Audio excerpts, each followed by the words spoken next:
ಅವತ್ತು ಫೆಬ್ರವರಿ 28ನೇ ತಾರೀಕು ಮೊದಲ ಮಿಸೈಲ್ ಉಡಾವಣೆ ಆಗಿದ್ದು ಇಸ್ರೇಲ್ ಮತ್ತು ಅಮೆರಿಕ ಕಡೆಯಿಂದ ಇರಾನ್ ಮೇಲೆ. ಸೊ ಅಲ್ಲಿಂದ ಶುರುವಾದಂತಹ ಈ ಒಂದು ಯುದ್ಧ, ಪರಮಾಣು ಒಪ್ಪಂದದ ವಿಚಾರಕ್ಕೆ ಸಂಬಂಧಪಟ್ಟಂಗೆ ಶುರುವಾದಂತಹ ಯುದ್ಧ, ಫೆಬ್ರವರಿ 28ನೇ ತಾರೀಕು ಮೊದಲ ಮಿಸೈಲ್ ಬಂದು ಇರಾನ್ ಒಳಗೆ ಬೀಳುತ್ತೆ. ಸೊ ಅಲ್ಲಿಂದ ಶುರುವಾಗಿದ್ದು ಇರಾನ್ನ ಸರ್ವೋಚ್ಚ ನಾಯಕ ಅಯತುಲ್ಲಾ ಅಲಿ ಖಮೇನಿಯ ಹತ್ಯೆ ನಂತರದಲ್ಲಿ ಆದಂತಹ ಸಾವು ನೋವುಗಳ ಸಂಖ್ಯೆ ಇವತ್ತಿನವರೆಗೆ 1500ಕ್ಕಿಂತ ಹೆಚ್ಚು ಇರಾನ್ನಲ್ಲಿನೇ ಸಾವು ನೋವುಗಳು ಅನ್ನುವಂತ ವರದಿಗಳು ಬರ್ತಾ ಇದೆ. ಇದರ ಜೊತೆಗೆ ಈ ಯುದ್ಧದ ಕರಿಛಾಯೆ ಎಷ್ಟರ ಮಟ್ಟಿಗೆ ಅಂದ್ರೆ ಇಡೀ ಜಗತ್ತಿನಾದ್ಯಂತ ಆವರಿಸಿಕೊಳ್ತಾ ಇದೆ. ಪ್ರತಿನಿತ್ಯವೂ ಕೂಡ ಅದರ ಪ್ರಭಾವ ಜಾಸ್ತಿ ಆಗ್ತಾ ಹೋಗ್ತಾ ಇದೆ.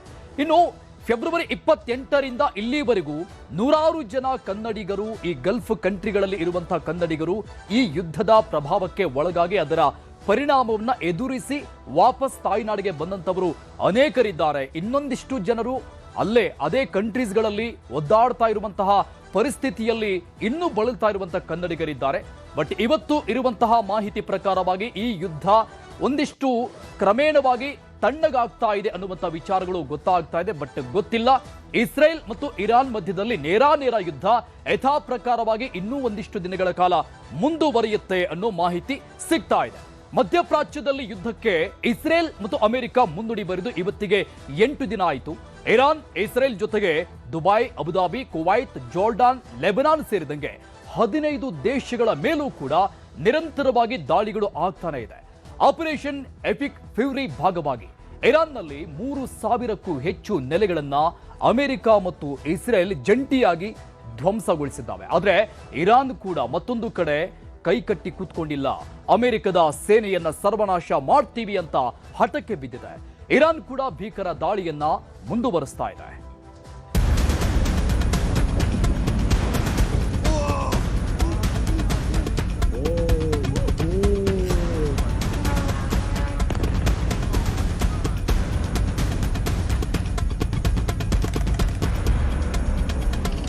ಯುದ್ಧ ಅನ್ನೋದೇ ಕೆಟ್ಟದ್ದು.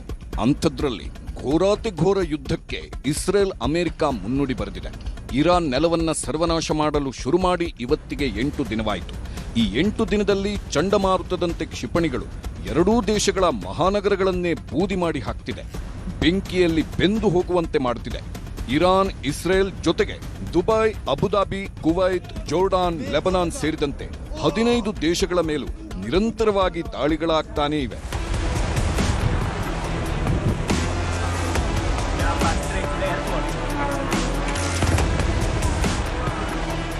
ಮೊನ್ನೆಯಷ್ಟೇ ಇರಾನ್ ದೇಶದ ಟೆಹರಾನ್ ಅಂತಾರಾಷ್ಟ್ರೀಯ ವಿಮಾನ ನಿಲ್ದಾಣವನ್ನ ಇಸ್ರೇಲ್ ಅರ್ಧ ಉಡಾಯಿಸಿತ್ತು.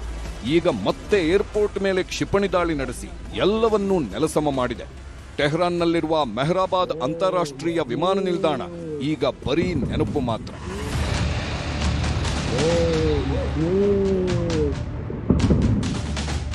ಇರಾನ್ ರಾಜಧಾನಿ ಟೆಹರಾನ್ನ ಹೃದಯ ಭಾಗವನ್ನ ಇಸ್ರೇಲ್ ಒಡೆದು ಹಾಕಿದೆ. ಚಂಡಮಾರುತದಂತೆ ಅಪ್ಪಳಿಸಿದ ಬಾಂಬ್ಗಳು, ಹಿಂಸಾತ್ಮಕ ಸ್ಫೋಟಗಳು ಮತ್ತು ತೀವ್ರವಾದ ವೈಮಾನಿಕ ದಾಳಿಯಿಂದ ಇರಾನ್ ಸರ್ಕಾರದ ಪ್ರಮುಖ ಕಚೇರಿಗಳನ್ನೇ ನೆಲಕಚ್ಚಿಸಿದೆ ಇಸ್ರೇಲ್.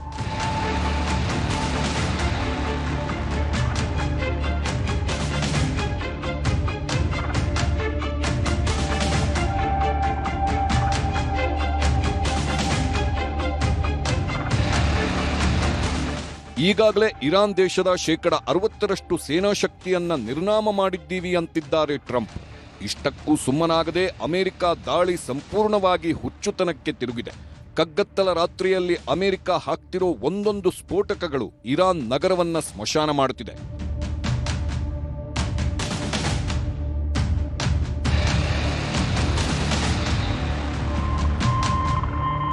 ಈ ದೃಶ್ಯ ನೋಡಿ, ಶಾಲಾ ಮಕ್ಕಳು ತಮ್ಮ ಪಾಡಿಗೆ ಅವರದ್ದೇ ಲೋಕದಲ್ಲಿ ಕುಣಿದು ಕುಪ್ಪಳಿಸ್ತಿದ್ರು. ಆದ್ರೆ ಇಸ್ರೇಲ್ ಹಾಕಿದ ಬಾಂಬ್ಗೆ ಕ್ಷಣಾರ್ಧದಲ್ಲಿ ಎಲ್ಲವೂ ಬದಲಾಗಿ ಹೋಯಿತು. ಜೀವ ಉಳಿಸ್ಕೊಳ್ಳೋಕೆ ಶಾಲಾ ಮಕ್ಕಳು ಓಡಿ ಹೋಗೋದು, ಕಟ್ಟಡಗಳ ಗಾಜುಗಳು ಪುಡಿಪುಡಿಯಾಗಿ ಬೀಳೋದು, ಮಕ್ಕಳನ್ನ ರಕ್ಷಿಸಲು ಶಿಕ್ಷಕರು ಓಡಿ ಬರೋ ಭೀಕರ ದೃಶ್ಯಗಳು ಸಿಸಿಟಿವಿಯಲ್ಲಿ ಸೆರೆಯಾಗಿದೆ. ಅಂದ್ಹಾಗೆ ಇದು ಇರಾನ್ನ ಕ್ವಾಜ್ವಿನ್ ಪ್ರಾಂತ್ಯದ ಶಾಲೆ ಬಳಿ ನಡೆದ ಬಾಂಬ್ ಸ್ಫೋಟದ ದೃಶ್ಯ. ಈ ದಾಳಿಯಲ್ಲಿ 5 ಮಕ್ಕಳು ಸಾವನ್ನಪ್ಪಿ 45 ಮಕ್ಕಳು ಗಂಭೀರವಾಗಿ ಗಾಯಗೊಂಡಿದ್ದರು.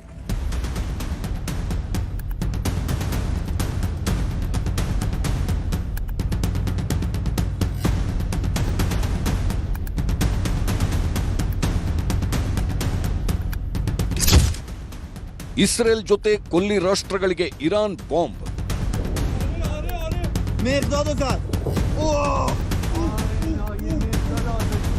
ಆಪರೇಷನ್ ಎಪಿಕ್ ಕ್ರೋಧದ ಭಾಗವಾಗಿ ಇರಾನ್ನಲ್ಲಿ 3,000ಕ್ಕೂ ಹೆಚ್ಚು ನೆಲೆಗಳನ್ನ ಅಮೆರಿಕ ಇಸ್ರೇಲ್ ಧ್ವಂಸ ಮಾಡಿದೆ. ಆದ್ರೆ ಇರಾನ್ ಕೈಕಟ್ಟಿ ಕೂತಿಲ್ಲ. ಅಮೆರಿಕ ಸೇನೆಯನ್ನೇ ಸರ್ವನಾಶ ಮಾಡ್ತೀವಿ ಅಂತ ಹಠಕ್ಕೆ ಬಿದ್ದಿದ್ದು ಇರಾನ್ ಕೂಡ ಭೀಕರ ದಾಳಿ ನಡೆಸ್ತಿದೆ.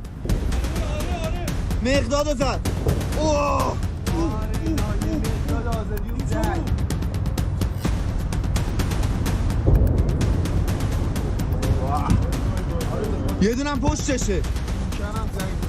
پشتشه پشتش هم زد.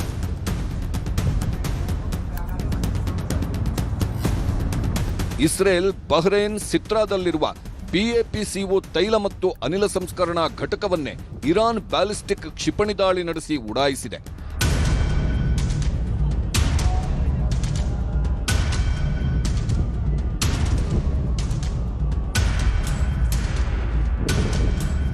ಇರಾನ್ ದುಬೈ ಅಂತಾರಾಷ್ಟ್ರೀಯ ವಿಮಾನ ನಿಲ್ದಾಣದ ಮೇಲೆ ಇವತ್ತು ಡ್ರೋನ್ ದಾಳಿ ನಡೆಸಿದೆ.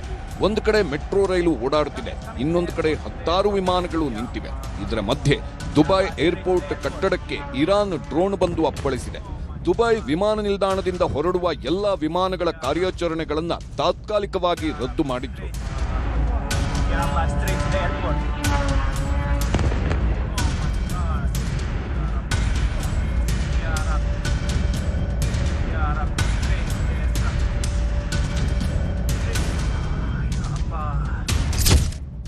ದುಬೈ ಮೇಲೆ ದಾಳಿ, ಕ್ಷಮೆ ಕೇಳಿದ ಇರಾನ್ ಅಧ್ಯಕ್ಷ. ಮತ್ತೆ ದುಬೈನಿಂದ ಎಲ್ಲಾ ವಿಮಾನ ಹಾರಾಟ ಪುನಾರಂಭ. ಖಮೇನಿ ಹತ್ಯೆಯ ನಂತರ ಇರಾನ್ ಅಧ್ಯಕ್ಷ ಪೆಜೆಶ್ಕಿಯಾನ್ ಎಲ್ಲೂ ಕಾಣಿಸಿಕೊಂಡಿರಲಿಲ್ಲ. ಆದ್ರಿವತ್ತು ಮಾಧ್ಯಮಗಳಿಗೆ ಹೇಳಿಕೆ ಬಿಡುಗಡೆ ಮಾಡಿದ್ದಾರೆ. ಇರಾನ್ ಮೇಲೆ ದಾಳಿ ನಡೆಸುತ್ತಿರೋ ಇಸ್ರೇಲ್, ಅಮೆರಿಕ ಮುಂದೆ ನಾವು ತಲೆ ತಗ್ಗಿಸೋದಿಲ್ಲ. ಆದ್ರೆ ಕೊಲ್ಲಿ ರಾಷ್ಟ್ರಗಳ ಮೇಲೆ ಇರಾನ್ನಿಂದ ದಾಳಿ ನಡೆದಿದ್ದು ನಿಜ, ಇದಕ್ಕೆ ಕ್ಷಮೆ ಕೇಳ್ತೀನಿ ಅಂತ ಹೇಳಿಕೆ ನೀಡಿದ್ದಾರೆ. ಅಷ್ಟೇ ಅಲ್ಲ, ಅಮೆರಿಕ ಇಸ್ರೇಲ್ ದೇಶಗಳನ್ನ ಕ್ಷಮಿಸೋದಿಲ್ಲ ಅಂತ ಹೇಳಿ ಮತ್ತೊಮ್ಮೆ ನೆರೆಹೊರೆ ದೇಶಗಳ ಮೇಲೆ ದಾಳಿ ಮಾಡಲ್ಲ ಅಂತಾನು ಇರಾನ್ ಅಧ್ಯಕ್ಷ ಪೆಜೆಶ್ಕಿಯಾನ್ ಹೇಳಿದ್ದಾರೆ. ಇರಾನ್ ಅಧ್ಯಕ್ಷ ಹೇಳಿಕೆ ಕೊಟ್ಟ ಕೆಲವೇ ಗಂಟೆಗಳಲ್ಲಿ ದುಬೈನಲ್ಲಿ ಮತ್ತೆ ವಿಮಾನ ಹಾರಾಟ ಶುರುವಾಗಿದೆ. ಇದನ್ನ ದುಬೈನಲ್ಲಿರೋ ಕನ್ನಡಿಗರ ಸಂಘದ ಅಧ್ಯಕ್ಷ ಶಶಿಧರ್ ನಾಗರಾಜಪ್ಪ ಮತ್ತು ಭಾರ್ಗವ್ ನ್ಯೂಸ್ 18ಗೆ ಸ್ಪಷ್ಟಪಡಿಸಿದ್ರು. ಕ್ಲೋಸ್ ಮಾಡಿದ್ದು ನಿಜ, ಆದ್ರೆ ಕ್ಲೋಸ್ ಮಾಡಿ ವಿತಿನ್ 58 ಮಿನಿಟ್ಸ್ ಮತ್ತೆ ಅದನ್ನ ರೆಸ್ಯೂಮ್ ಮಾಡಿದ್ರು. ಇವರು ರಾಜತಾಂತ್ರಿಕವಾಗಿ ಮಾತುಕತೆ ನಡೆಸಿ ಅದನ್ನೆಲ್ಲ ಸಕ್ಸಸ್ಫುಲ್ ಆಗಿ ಮಾಡಿದ್ದಾರೆ. ಹಂಗಾಗಿ ಇನ್ಮೇಲೆ ಯಾವುದೇ ತರಹದ ಅಟ್ಯಾಕ್ ದುಬೈ ಮೇಲೆ ಆಗೋದಿಲ್ಲ, UAE ಮೇಲೆ ಆಗೋದಿಲ್ಲ ಅಂತ ಹೇಳಿ ಒಂದು ಸ್ಟೇಟ್ಮೆಂಟ್ ಅವ್ರ ಹತ್ರನೇ ಕೊಡಿಸಿದ್ದಾರೆ ಕೂಡ ಇರಾನಿಯನ್ ಅಧ್ಯಕ್ಷರಿಂದ. ಹಂಗಾಗಿ ಎಲ್ಲರಿಗೂ ಕೂಡ ಭರವಸೆ ಇದೆ, ಅದನ್ನ ಅವ್ರು ಮೀರೋದಿಲ್ಲ ಅಂತ ಹೇಳಿ. ಹಂಗಾಗಿ ಇದು ಜಸ್ಟ್ 2-3 ಗಂಟೆಗಳಲ್ಲಿ ಆದಂತ ಬೆಳವಣಿಗೆ. ಸೊ ಹಂಗಾಗಿ ನಮ್ಗೆಲ್ಲ ಒಂದು ಕನ್ಫರ್ಮೇಶನ್ ಇದೆ, ಇನ್ಮೇಲೆ ದುಬೈ ಸೇಫ್ ಆಗಿರುತ್ತೆ, ಆಮೇಲೆ ಇನ್ ಯಾವುದೇ ಅಟ್ಯಾಕ್ ಆಗೋದಿಲ್ಲ ಅಂತ ಹೇಳಿ. ನಮ್ಮ ರಿಪ್ಯಾಟ್ರಿಯೇಷನ್ ಫ್ಲೈಟ್ಸ್ ಗಳು ಹಾರಾಟ ಆಗ್ತಾ ಇದೆ. ಬಟ್ ಟಿಕೆಟ್ ಬುಕಿಂಗ್ ಮಾಡೋದಕ್ಕೆ ಸ್ವಲ್ಪ ಸಮಸ್ಯೆ ಆಗ್ತಾ ಇದೆ. ಏನಾಗುತ್ತೆ ಅಂದ್ರೆ ಟಿಕೆಟ್ ಬುಕ್ ಮಾಡ್ತಾರೆ, ಕೆಲವೊಂದ್ಸತಿ ಪೆಂಡಿಂಗ್ ಅಂತ ಬರುತ್ತೆ, ಒಂದೊಂದು ಕ್ಯಾನ್ಸಲ್ ಆಗ್ತಾ ಇದೆ. ಈಗ air India express Russell keema ಇಂದ ಸ್ವಲ್ಪ ಸೇಫ್ ಅಂತ ಅನ್ಬಿಟ್ಟು, ರಸಲ್ ಕೈಮಾ ಇಲ್ಲಿಂದ ಸ್ವಲ್ಪ ದೂರ ಇದೆ, 200 ಕಿಲೋಮೀಟರ್ ದೂರ ಇದೆ. ಆ ಒಂದು ಏರ್ ಸ್ಪೇಸು ಇರಾನ್ ಕಡೆ ಬರೋದಿಲ್ಲ, ರಸಲ್ ಕೈಮಾ ಇಂದ ಫ್ಲೈಟ್ಸ್ ಗಳು ಹೋಗ್ತಾ ಇದೆ. ಸೊ ನಾನು ಇದ್ರ ಮೂಲಕ ಹೇಳೋದಂದ್ರೆ ಈ ಎಲ್ಲ ಇದು ಕಂಟ್ರೋಲ್ ಅಲ್ಲಿ ಇದೆ. 1-2-3 ಥ್ರೆಟ್ಸ್ ಗಳು ಬರ್ತಾ ಇದೆ, but things are very control. ನಮ್ಮ ಮಹಾರಾಜರು ಚೆನ್ನಾಗಿ ನಮಗೆ ಸಪೋರ್ಟ್ ಮಾಡ್ತಾ ಇದ್ದಾರೆ. ಇರಾನ್ ಇನ್ನು ಮುಂದೆ ಕೊಲ್ಲಿ ರಾಷ್ಟ್ರಗಳ ಮೇಲೆ ದಾಳಿ ಮಾಡಲ್ಲ ಅಂತ ಹೇಳಿ ಕ್ಷಮೆ ಕೇಳಿದೆ. ಇನ್ನೊಂದು ಕಡೆ ಇಸ್ರೇಲ್ ಮೇಲೂ ದಾಳಿ ಕಂಟಿನ್ಯೂ ಮಾಡಿದೆ. ಆದ್ರೆ ಇಸ್ರೇಲ್ ಕೈಕಟ್ಟಿ ಕೂತಿಲ್ಲ, ಕ್ಷಣಕ್ಕೂ ಕ್ಷಿಪಣಿಗಳನ್ನ ಹಾರಿಸ್ತಾನೇ ಇದೆ. ದಕ್ಷಿಣ ಲೆಬನಾನ್ನ ನಬಾತಿಹ್ ಜಿಲ್ಲೆಯ ಅನ್ಸರ್ ಪಟ್ಟಣವನ್ನ ಗುರಿಯಾಗಿಸಿ ಇಸ್ರೇಲಿ ವೈಮಾನಿಕ ದಾಳಿ ನಡೆಸಿದ್ದು ಸಾಕಷ್ಟು ವಿನಾಶ ಸೃಷ್ಟಿಸಿದೆ.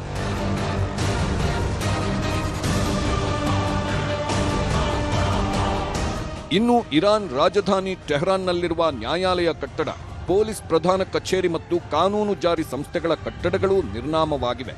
ಕಟ್ಟಡಗಳ ಅವಶೇಷಗಳನ್ನ ನೋಡುತ್ತಿದ್ರೆ ಇಸ್ರೇಲ್ ಹಾಕ್ತಿರೋ ಬಾಂಬ್ಗಳ ತೀವ್ರತೆ ಎಷ್ಟಿದೆ ಅನ್ನೋದು ಗೊತ್ತಾಗಿದೆ.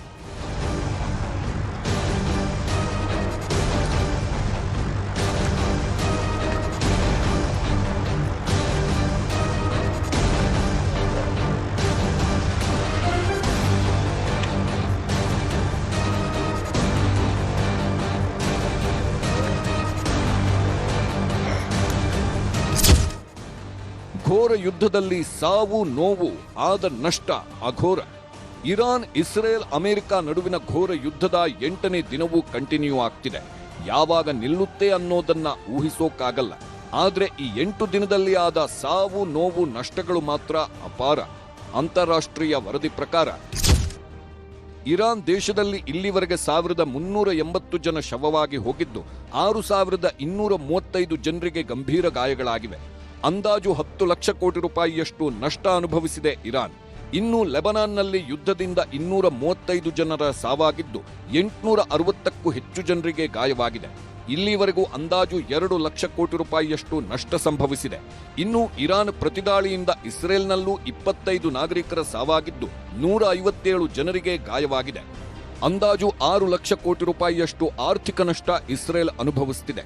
ಅಮೆರಿಕಾದ 6 ಸೈನಿಕರು ಈ ಯುದ್ಧದಲ್ಲಿ ಸಾವನ್ನಪ್ಪಿದ್ದು 30 ಸೈನಿಕರಿಗೆ ಗಾಯವಾಗಿದೆ.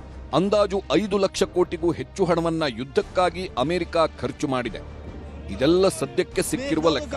ಆದ್ರೆ ಈ ಯುದ್ಧ ಮುಗಿಯೋದ್ರೊಳಗೆ ಇನ್ನೆಷ್ಟು ಜನರ ಜೀವ ಯುದ್ಧಕ್ಕೆ ಬಲಿಯಾಗುತ್ತೋ ಗೊತ್ತಿಲ್ಲ. ಇನ್ನು ದುಬೈನಲ್ಲಿ ರಿಯಲ್ ಎಸ್ಟೇಟ್ ವಹಿವಾಟು 40% ಕಡಿತವಾಗಿದೆ. ಜಾಗತಿಕ ತೈಲ ಮಾರುಕಟ್ಟೆಯಲ್ಲಿ 20% ಆರ್ಥಿಕ ನಷ್ಟವಾಗಿದೆ. ಕಚ್ಚಾ ತೈಲ ಬ್ಯಾರೆಲ್ಗೆ $75 ರಿಂದ $120 ಏರಿಕೆಯಾಗಿದೆ.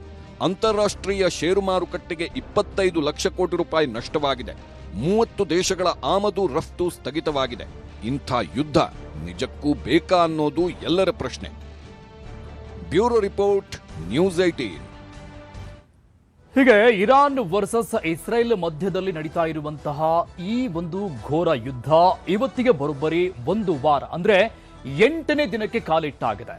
ಬಟ್ ಇವತ್ತು ಒಂದಿಷ್ಟು ಬೆಳವಣಿಗೆಗಳು ಆಗಿರುವಂತದ್ದು ದುಬೈನಲ್ಲಿರುವಂತಹ ಕನ್ನಡಿಗರು ಕೊಟ್ಟಿರುವಂತಹ ಮಾಹಿತಿ ಪ್ರಕಾರವಾಗಿ ಒಂದಿಷ್ಟು ಬೆಳವಣಿಗೆಗಳು ಆಗ್ತಾ ಇದೆ. ಆಲ್ಮೋಸ್ಟ್ ಯುದ್ಧ ತಣ್ಣಗಾಗ್ತಾ ಇದೆ. ಅದು ಕೂಡ ಗಲ್ಫ್ ಕಂಟ್ರಿಗಳ ಮೇಲೆ ಇರಾನ್ ಮಾಡ್ತಾ ಇದ್ದಂತ ಅಟ್ಯಾಕ್ ಅನ್ನ ನಿಲ್ಲಿಸುತ್ತೆ ಅನ್ನುವಂತ ರೀತಿಯಲ್ಲಿ ಇರಾನ್ನ ನೂತನ ಅಧ್ಯಕ್ಷ, ನೂತನ ಸರ್ವೋಚ್ಚ ಅಧಿಕಾರಿ, ನಾಯಕ ಕ್ಷಮೆ ಕೇಳಿದ್ದಾರೆ ಅನ್ನುವಂಥ ವಿಚಾರ. ಆದ್ರೆ ಇರಾನ್ನ ಈ ರೋಷಾಗ್ನಿ ಇಸ್ರೇಲ್ ಮುಂದೆ ವಿರುದ್ಧವಾಗಿ ಮುಂದುವರಿತಾ ಇದೆ. ಬಟ್ ನೋಡೋಣ ಇದು ಎಷ್ಟು ದಿನಗಳ ಕಾಲ ಮುಂದುವರಿಯುತ್ತೆ ಅಂತ. ಮುಂದಿನ ಸುದ್ದಿಗೆ ಹೋಗೋಣ. ಹರ್ಮುಜ್ ಜಲಸಂಧಿ ದಾಟದ ಹಡಗು ಭಾರತಕ್ಕೂ ತಟ್ಟಿತು ಯುದ್ಧದ ಎಫೆಕ್ಟ್. ಅಡುಗೆ ಅನಿಲ, ಅಡುಗೆ ಎಣ್ಣೆ ಬೆಲೆ ಹೆಚ್ಚಳ, ದುಬಾರಿ ದುನಿಯಾ.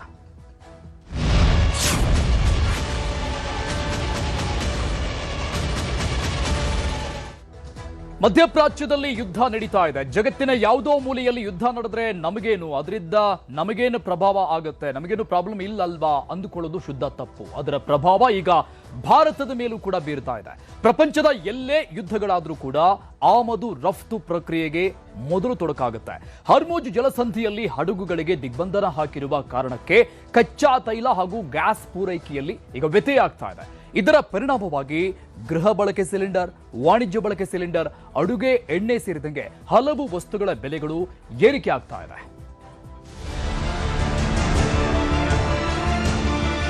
ಜನಗಳ ಬಗ್ಗೆ ಚಿಂತನೆ ಖಂಡಿತ ಇಲ್ಲ. 50% ರೈಸ್ ಮಾಡಿದ್ರೆ ಹೇಗೆ ಇದು ಈ ತರ ಆಗ್ಬಿಟ್ರೆ? ಬಿಟ್ಟೇನು ಕಮ್ಮಿ ಇದೆ ಸರ್, ಸ್ಟಾಕು ಬರ್ತಾ ಇಲ್ಲ. ನಿಲ್ದೇ ಇದ್ರೆ ಖಂಡಿತವಾಗ್ಲೂ ಇನ್ನೊಂದು 3-4 ರೂಪಾಯಿ ಜಾಸ್ತಿ ಆಗೋ ಚಾನ್ಸಸ್ ಇದೆ.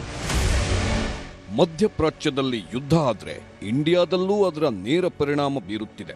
ಜಗತ್ತಿನಲ್ಲಿ ಎಲ್ಲೇ ಯುದ್ಧಗಳಾದ್ರೂ ಕೂಡ ಆಮದು ರಫ್ತು ಪ್ರಕ್ರಿಯೆಗೆ ತೊಡಕಾಗುತ್ತೆ. ಡಾಲರ್ ಎದುರು ರೂಪಾಯಿ ಮೌಲ್ಯ ಕುಸಿಯುತ್ತೆ. ಅದಷ್ಟೇ ಸಾಕು, ಭಾರತದಲ್ಲಿ ಮೂಲಭೂತ ಅಗತ್ಯ ವಸ್ತುಗಳ ಬೆಲೆ ಏರಿಕೆ ಆಗೇ ಬಿಡುತ್ತೆ.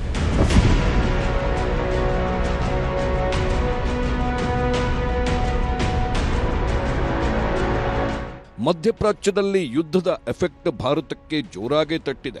ಹರ್ಮುಜ್ ಜಲಸಂಧಿಯಲ್ಲಿ ಹಡಗುಗಳಿಗೆ ದಿಗ್ಬಂಧನ ಹಾಕಿರುವ ಕಾರಣಕ್ಕೆ ಕಚ್ಚಾ ತೈಲ ಹಾಗೂ ಗ್ಯಾಸ್ ಪೂರೈಕೆಯಲ್ಲಿ ವ್ಯತ್ಯಯವಾಗ್ತಿದೆ. ಹೀಗಾಗಿ LPG ದರ ಏರಿಕೆ ಮಾಡಿದೆ ಕೇಂದ್ರ ಸರ್ಕಾರ. ಪ್ರತಿ ಮನೆಗಳಲ್ಲೂ ಬಳಸುವ 14 ಕೆಜಿ ತೂಕದ ಗೃಹ ಬಳಕೆ ಸಿಲಿಂಡರ್ ಬೆಲೆ ಏಕಾಏಕಿ 60 ರೂಪಾಯಿ ಹೆಚ್ಚಳವಾಗಿದೆ. ವಾಣಿಜ್ಯ ಬಳಕೆ ಸಿಲಿಂಡರ್ ಬೆಲೆ 120 ರೂಪಾಯಿ ಹೆಚ್ಚಳವಾಗಿದೆ. ಪ್ರತಿ ಲೀಟರ್ ಅಡುಗೆ ಎಣ್ಣೆ ಬೆಲೆಯನ್ನ 5 ರಿಂದ 6 ರೂಪಾಯಿಗೆ ಏರಿಸಿದೆ ಕೇಂದ್ರ. ಯುದ್ಧ ನಿಲ್ದೇ ಇದ್ರೆ ಖಂಡಿತವಾಗ್ಲೂ ಇನ್ನೊಂದು 3-4 ರೂಪಾಯಿ ಜಾಸ್ತಿ ಆಗೋ ಚಾನ್ಸಸ್ ಇದೆ. ಈಗ ಇದು ಕರೆನ್ಸಿ ಮೇಲೆ ಡಿಪೆಂಡ್ ಸರ್. ಪರ್ಚೇಸ್ ಮಾಡೋದೆಲ್ಲ ಅವರು ಡಾಲರ್ಸ್ ಮೇಲೆ ಇದು ಮಾಡ್ತಾರೆ. ಯುದ್ಧ ಸ್ಟಾರ್ಟ್ ಆದಮೇಲೆ ಡಾಲರ್ ಸುಮಾರು 1.5 ರಿಂದ 2 ರೂಪಾಯಿ ಜಾಸ್ತಿ ಆಗಿದೆ. ಆದ್ರೆ ಆಟೋಮೆಟಿಕ್ ಆಗಿ ಅದ್ರ ಮೇಲೆ ಇದಾಗುತ್ತೆ. ಪ್ಲಸ್ ಸನ್ಫ್ಲವರ್ ಆಯಿಲ್ ಎಲ್ಲ ನಮ್ಮ ಇರಾನ್ ಇದರಿಂದನೇ ಬರಬೇಕು. ಪಾಮ್ ಆಯಿಲ್ ಆದರೆ ಮಲೇಷಿಯಿಂದ ಡೈರೆಕ್ಟ್ ಆಗಿ ಬರುತ್ತೆ. ಹರ್ಮುಜ್ ಜಲಸಂಧಿಯಿಂದ ಬರಬೇಕು. ಅಲ್ಲೇನೋ ಶಿಪ್ ಎಲ್ಲ ಇದಾದರೆ ಕಷ್ಟ ಆಗುತ್ತೆ. ಮೂಲ ಅಗತ್ಯ ವಸ್ತುಗಳಾದ ಗ್ಯಾಸ್, ಎಣ್ಣೆ ಬೆಲೆ ಏರಿಕೆ ವಿರುದ್ಧ ಮಹಿಳೆಯರು ಆಕ್ರೋಶ ಹೊರಹಾಕಿದ್ದಾರೆ. ಬಡ ಜನಗಳು ಇದರಲ್ಲಿ ಜೀವನ ನೀವು ಗಂಜಿ ಕುಡೀರಿ ಅಂತ ಹೇಳ್ತಾರೆ, ನೀವು ಎಣ್ಣೆ ಯಾಕೆ ಯೂಸ್ ಮಾಡ್ತೀರಾ? ಸರ್ಕಾರ ಹೇಳೋದು ಗಂಜಿ ಕುಡಿದ್ರೆ ಗಂಜಿ ಕಾಯಿಸೋಕೆ ನಿಮ್ಗೆ ಸಿಲಿಂಡರ್ ಅಷ್ಟು ಬೇಕಾಗಲ್ಲ, ಅದಕ್ಕೆ ಎಣ್ಣೆ ಬೇಕಾಗಲ್ಲ, ಅವ್ರ ಉದ್ದೇಶ ಅದು. ಬಟ್ ನಾವು ನಿಮ್ ತರನ ಅನ್ನ ಬೇಯಿಸ್ಕೊಂಡು ತಿನ್ಬೇಕು, ಅನ್ನಕ್ಕೊಂದು ಚಿತ್ರಾನ್ನ ಮಾಡ್ಬೇಕು ಅಂದ್ರೂ ಅದಕ್ಕೆ ಎಣ್ಣೆ ಬೇಕು, ಸಿಲಿಂಡರ್ನು ಜಾಸ್ತಿ ಬೇಕು. ಸರ್ಕಾರದ ಉದ್ದೇಶ ಅವ್ರಿಗೆ ಏನು ಬೇಕು ಅದನ್ನೆಲ್ಲ ಮಾಡ್ಕೋತಿದ್ದಾರೆ. ಬಟ್ ನಮ್ಮ ಬಡ ಜನಗಳಿಗೆ ಏನು ಬೇಕು ಅನ್ನೋದ್ರ ಬಗ್ಗೆ ಈ ಸರ್ಕಾರ ನಿಜವಾಗ್ಲೂ ಯೋಚನೆ ಮಾಡ್ತಿಲ್ಲ. ಕೇಂದ್ರ ಆಗ್ಲಿ ರಾಜ್ಯ ಸರ್ಕಾರ ಆಗ್ಲಿ ಯಾರು ಕೂಡ ಬಡ ಜನಗಳ ಬಗ್ಗೆ ಚಿಂತನೆ ಖಂಡಿತ ಇಲ್ಲ ಇವರಿಗೆ. ಎಣ್ಣೆ ಮತ್ತೆ ಗ್ಯಾಸು ಅದನ್ನೇ ಅಂತ ಅಲ್ಲ, ಪೆಟ್ರೋಲ್ ಇಂದ ಪ್ರತಿಯೊಂದೂ ಎಲ್ಲ ಜಾಸ್ತಿ ಆಗಿದೆ. ತುಂಬಾನೇ ಜೀವನ ಮಾಡೋದು ಬಡವರು ಕಷ್ಟ ಆಗ್ತಾ ಇದೆ. ಇವತ್ತಿನ ದಿವಸದಲ್ಲಿ 5,000 10,000 ಸಂಬಳ ತಗೊಂಡು ಜೀವನ ಮಾಡೋದು ತುಂಬಾ ಕಷ್ಟ ಇದೆ. ಏನೋ ಲಕ್ಷಾಂತರ ರೂಪಾಯಿ ಸಂಬಳ ತಗೊಂಡು ಮಾಡೋ ಅಂಥವ್ರು ಅಟ್ಲೀಸ್ಟ್ 2 ಹೊತ್ತು ನೆಮ್ಮದಿಯಾಗಿ ಊಟ ಆದ್ರೂ ಮಾಡ್ತಾರೆ. ನಾವು 10,000 ತಗೊಂಡು ಹೆಂಗ್ ಜೀವನ ಮಾಡೋದು? ನಮಗೆ ತುಂಬಾ ಕಷ್ಟ ಆಗ್ತಾ ಇದೆ. ಇನ್ನು ಯುದ್ಧದಿಂದಾಗಿ ಆಟೋ LPG ಬೆಲೆ ಕೂಡ ಹೆಚ್ಚಾಗಿದೆ. 4 ದಿನಗಳ ಹಿಂದೆ 1 ಲೀಟರ್ಗೆ 59 ರೂಪಾಯಿ ಇದ್ದ ಬೆಲೆ ಈಗ 64 ರೂಪಾಯಿಗೆ ಏರಿಕೆಯಾಗಿದೆ. ಗ್ಯಾಸ್ ಬಂಕ್ಗಳ ಮುಂಭಾಗದಲ್ಲಿ ನೋ ಸ್ಟಾಕ್ ಬೋರ್ಡ್ ಹಾಕಲಾಗಿದೆ. 3 ದಿನದ ದರ ಹೆಚ್ಚಾಗಿದೆ, ಮತ್ತೆ ಅವೈಲಬಿಲಿಟಿನೂ ಕಮ್ಮಿ ಇದೆ ಸರ್. ಸ್ಟಾಕು ಬರ್ತಾ ಇಲ್ಲ. ನೋಡೋಣ, ಈ ನಾಳೆ ಏನಾರು ಬಂದ್ರೆ ಸೇಲ್ ಮಾಡ್ತೀವಿ, ಇಲ್ಲ ಅಂದ್ರೆ ಸ್ಟಾಪ್ ಮಾಡ್ಬೇಕು. ಈಗ ಮೊದಲು 59, 73 ಇತ್ತು, 74 ಇತ್ತು ಪರ್ ಲೀಟರ್. ಈಗ ಮೊನ್ನೆಯಿಂದ 5 ರೂಪೀಸ್ ಜಾಸ್ತಿ ಆಗಿದೆ, 64, 74 ಆಗಿದೆ. ಇವತ್ತು ಎಷ್ಟಾಗುತ್ತೋ ಗೊತ್ತಿಲ್ಲ ಸರ್, ಅವೈಲಬಿಲಿಟಿ ಇಲ್ಲ ನಮ್ದು. ಇವತ್ತು ಸ್ಟಾಕ್ ಇವರೆಗೂ ಇದೆ. ನಾಳೆ ಏನಾದ್ರು ಕ್ಲೋಸ್ ಆದ್ರೆ ಏನು ಬರಲಿಲ್ಲ ಅಂದ್ರೆ ಏನು ಮಾಡ್ಲಿಕ್ಕಾಗಲ್ಲ ಸರ್. ಮತ್ತೊಂದೆಡೆ ಪಠ್ಯಪುಸ್ತಕಗಳ ಬೆಲೆ ಕೂಡ ಏರಿಕೆ ಆಗ್ತಿದೆ. 2026-27ನೇ ವರ್ಷದ ಪಠ್ಯಪುಸ್ತಕಗಳ ಬೆಲೆ 40% 50% ಏರಿಕೆ ಆಗಲಿದೆ. 3ನೇ ಕ್ಲಾಸ್ ಪರಿಸರ ಅಧ್ಯಯನ ಪುಸ್ತಕದ ಬೆಲೆ 22 ರೂಪಾಯಿಯಿಂದ 45 ರೂಪಾಯಿಗೆ ಏರಿಕೆ ಆಗಲಿದೆ. 2ನೇ ತರಗತಿಯ ಗಣಿತ ಪುಸ್ತಕದ ಬೆಲೆ 25ರಿಂದ 51 ರೂಪಾಯಿಗೆ ಹೆಚ್ಚಳವಾಗಲಿದೆ. 4ನೇ ತರಗತಿಯ ಪುಸ್ತಕದ ಬೆಲೆ 31 ರೂಪಾಯಿಯಿಂದ 51 ರೂಪಾಯಿಗೆ ಹೆಚ್ಚಳವಾಗಲಿದೆ. 1ನೇ ತರಗತಿಯ ಮೃದಂಗ ಪುಸ್ತಕದ ಬೆಲೆ 42 ರೂಪಾಯಿಯಿಂದ 60 ರೂಪಾಯಿಗೆ ಏರಿಕೆ ಆಗಲಿದೆ. ಈ ಬೆಲೆ ಹೆಚ್ಚಳದ ವಿರುದ್ಧ ಖಾಸಗಿ ಶಾಲೆಗಳ ಒಕ್ಕೂಟ ಆಕ್ರೋಶ ಹೊರಹಾಕಿದೆ. ಶಿಕ್ಷಣ ಇಲಾಖೆಗೆ ದೂರು ಕೊಡಲು ಖಾಸಗಿ ಶಾಲೆಗಳ ಒಕ್ಕೂಟ ನಿರ್ಧರಿಸಿದೆ. ಪೋಷಕರು ಕಳೆದ ವರ್ಷನೇ ಇದ್ರ ಬಗ್ಗೆ ಅಪಸ್ವರ ಎತ್ತಿದಾಗ ನಾವು ಕನ್ವಿನ್ಸ್ ಮಾಡಿದ್ದೇವೆ. ಈ ಸಾರಿ ಈಗ ಆಲ್ರೆಡಿ ಇಂಡೆಂಟ್ ಹಾಕ್ಬಿಟ್ಟಿದ್ದೇವೆ, ಹಳೆ ದರವನ್ನೇ ಕೌಂಟ್ ಮಾಡಿ ತಗೊಳ್ತಾರೆ ಅಂತ ಒಂದು ಪೋಷಕರಲ್ಲಿ ಮನಸ್ಸಿನಲ್ಲಿರುತ್ತೆ. ಈಗ ಇದಕ್ಕಿದ್ದಾಗ 50% ರೈಸ್ ಮಾಡಿದ್ರೆ ಹೇಗೆ ಇದು ಈ ಥರ ಆಗ್ಬಿಟ್ರೆ? ಅದರಲ್ಲೂ ಕೂಡ ಖಾಸಗಿ ಅನುದಾನ ರಹಿತ ಶಾಲೆಗಳಿಗೆ ಕಡ್ಡಾಯನೇ ಮಾಡಂಗಿಲ್ಲ, ಹೈಕೋರ್ಟ್ ಆದೇಶ ಇದೆ. ಗಲ್ಫ್ ರಾಷ್ಟ್ರಗಳಲ್ಲಿ ಯುದ್ಧದ ಕಾರ್ಮೋಡ ರಾಜ್ಯ ಕರಾವಳಿಗೂ ತಟ್ಟಿದೆ. ರಾಜ್ಯ ಕರಾವಳಿ ಭಾಗದ ಕಾಫಿ, ಗೋಡಂಬಿ, ಮೀನಿನ ಉತ್ಪನ್ನಗಳ ರಫ್ತು ಸ್ಥಗಿತವಾಗಿರುವ ಕಾರಣಕ್ಕೆ ಸಂಕಷ್ಟ ಎದುರಾಗಿದೆ. ಮಂಗಳೂರು ಬಂದರಿನಲ್ಲಿ 54 ಕಂಟೈನರ್ಗಳು ನಿಂತಿದ್ದು ಕರಾವಳಿ ಉದ್ಯಮ ಸಂಕಷ್ಟಕ್ಕೀಡಾಗುವ ಸಾಧ್ಯತೆಗಳಿವೆ. ಆದರೆ ಇದರದ್ದು ಇಂಪ್ಯಾಕ್ಟ್ ಏನಂತ ಹೇಳಿದರೆ, ಆ್ಯಸ್ ಐ ವಾಸ್ ಟೆಲ್ಲಿಂಗ್, ನಾನು ಹೇಳುವಾಗೆ ಈಗ ಇಮಿಡಿಯೇಟ್ ಆಗಿ ನಮಗೆ ಏನು ಕಾನ್ಸಿಕ್ವೆನ್ಸ್ ನೆಕ್ಸ್ಟ್ ಒಂದು ತಿಂಗಳ ಒಳಗೆ ಏನು ಇದು ಆಗಲಿಕ್ಕಿಲ್ಲ. ಈ ವಾರ್ ಮುಂದೆ ಹೋದರೆ ಮತ್ತು ನಮ್ಮದು ಲಾಜಿಸ್ಟಿಕ್ಸ್ ಕಾಸ್ಟ್ ಮತ್ತು ಅವೈಲಬಿಲಿಟಿ ಆಫ್ ಶಿಪ್ಪಿಂಗ್ ಲೈನ್ಸ್ ಮತ್ತು ಆಫ್ಕೋರ್ಸ್ ಈಗ ಮಿಡ್ಲ್ ಈಸ್ಟನ್ನೇ ಡಿಪೆಂಡ್ ಆಗಿರುವ ಇಲ್ಲಿಂದ ಸಪ್ಲೈಯರ್ಸ್ ಇರುತ್ತಲ್ಲ, ಅವರಿಗೆಲ್ಲ ತೊಂದರೆ. ಈ ಮಧ್ಯೆ LPG ಬೆಲೆ ಏರಿಕೆ ಸಂಬಂಧ ರಾಜಕೀಯ ಕಚ್ಚಾಟಗಳೂ ಜೋರಾಗಿವೆ. LPG ಬೆಲೆ ಏರಿಸಿದ ಕೇಂದ್ರದ ವಿರುದ್ಧ ಸಚಿವ ಪ್ರಿಯಾಂಕ್ ಖರ್ಗೆ ತರಾಟೆಗೆ ತೆಗೆದುಕೊಂಡ್ರು. ಅದಕ್ಕೆ ಪರಿಷತ್ ಪ್ರತಿಪಕ್ಷ ನಾಯಕ ಛಲವಾದಿ ಟಾಂಗ್ ಕೊಟ್ಟಿದ್ದಾರೆ. ಮೋದಿಯವರೆಲ್ಲಿದ್ದಾರೆ? ನಿಮ್ಮ ಮೋದಿಯವರಿಗೆ ಪಾಪ ಮೀಟ್ ಮಾಡಬಾರ್ದಂತಿಲ್ಲ. ನಿಮ್ಮ ಹೀರೋಯಿನ್ ಬಂದು ಮದುವೆ ಆದ್ರಲ್ರಿ, ರಶ್ಮಿಕಾ ಮಂದಣ್ಣ ಅವರು ಮತ್ತೆ ಇನ್ನೊಬ್ಬ ವಿಜಯ್ ಅವ್ರಿಗೆ ಭೇಟಿಯಾಗ ಪುರ್ಸೊತ್ತಿದೆ. ಇಷ್ಟು ನಮ್ಮ ದೇಶದ ಮರ್ಯಾದೆ ಹರಾಜಾಗ್ತಾ ಇದೆ, ಅದ್ರ ಬಗ್ಗೆ ಮಾತಾಡೋ ಪುರ್ಸೊತ್ತಿಲ್ವಾ? ಮೀಟ್ ಮಾಡಿ, ಅದರಲ್ಲಿ ಏನು ತೊಂದರೆ ಇಲ್ಲ. ಅವರೇ ಹೋಗಿ ಕೇಳ್ಕೊಂಡಿದ್ದಾರಾ, ಇವರೇ ಕರ್ಸ್ಕೊಂಡಿದ್ದಾರಾ, that is okay, it's your personal matter. But as prime minister of India, I will deeply appreciate your concern on the current crisis than wishing for marriage. ನಾಳೆ ನೋಡಿ ಮತ್ತೆ ನಿನ್ನೆ ಸೆಮಿಫೈನಲ್ ವಿಶ್ ಮಾಡಿದ್ರು, ಅದಕ್ಕೆ ಪುರ್ಸೊತ್ತಿದೆ. ನಾಳೆ ಫೈನಲ್ ಇದೆ, ಆಲ್ ದ ಬೆಸ್ಟ್ ಅಂತಾರೆ ಬೆಳಿಗ್ಗೆ. ನೋಡ್ರಿ ನೀವು, ಅವಿವೇಕತನದ ಪ್ರಶ್ನೆಗಳಿಗೆ ಯಾರು ಉತ್ತರ ಕೊಡಬಾರ್ದು, ಅವಿವೇಕಗಳಿಗೆ ಉತ್ತರ ಕೊಡಬಾರ್ದು.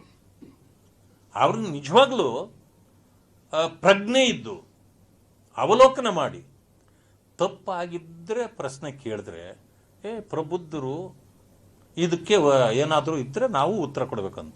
ಅಪ್ರಬುದ್ಧ ಪ್ರಶ್ನೆಗಳಿಗೆ ಉತ್ತರ ಕೊಡೋ ಅವಶ್ಯಕತೆ ಇಲ್ಲ.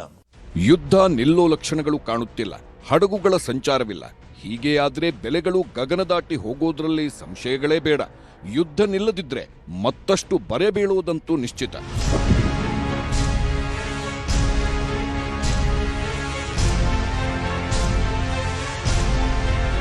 Bureau report, news 18.